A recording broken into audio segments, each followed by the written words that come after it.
Hello and welcome to another update video on XRP. I'm here on the daily time frame, and as you can see, we're still holding above our support area that we defined in previous videos between 175 and $2.17.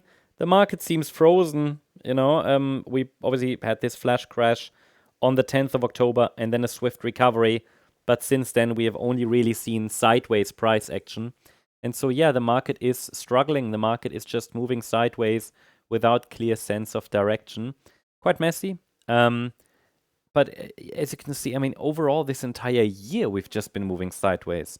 It's holding well, but at the same time there is no impulse to the upside, which can really build a solid foundation for further upside. We need a 1-2 setup as a clear, let's say, foundation. We don't have that at this point. We're tracking it, and to keep going up, or to try again, because it tried, XRP tried again, XRP tried already in April, right? But it ended as a 3-wave pattern. This is typically not what we want to see. You might remember that we could have just moved higher, but the break below 265 invalidated any further upside in an impulsive structure. That is when we broke below this swing high here from May. Now, I think at the moment it's just important to understand we have a support area between 175 and $2.16. This low might be a meaningful one from October. And we need a break above these last swing highs, especially the area between $2.69 and $2.80 is important as resistance.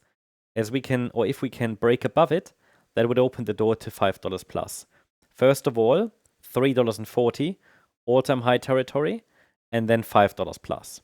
Let's also take a look at the shorter time frame. Can we identify any meaningful price action on the shorter time frame? Well, as I said, it looks like the market is frozen, completely frozen. It even looks a little bit like a triangle here. Really slow price action. Now, I have to say, this pullback from this week's high, from the Monday high, where the price topped locally in our resistance area here between 254 and 259, this pullback looks like a 3-wave move down. But I haven't got anything here since that swing low that formed yesterday at around 232 that would suggest a substantial trend reversal to the upside. So we have a first bounce and a pullback. We're holding support, but we're also holding resistance. Do you know what I mean?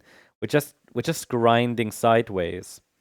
And so should we break below 226, it opens the door to the lower support area in a larger A, B, C structure.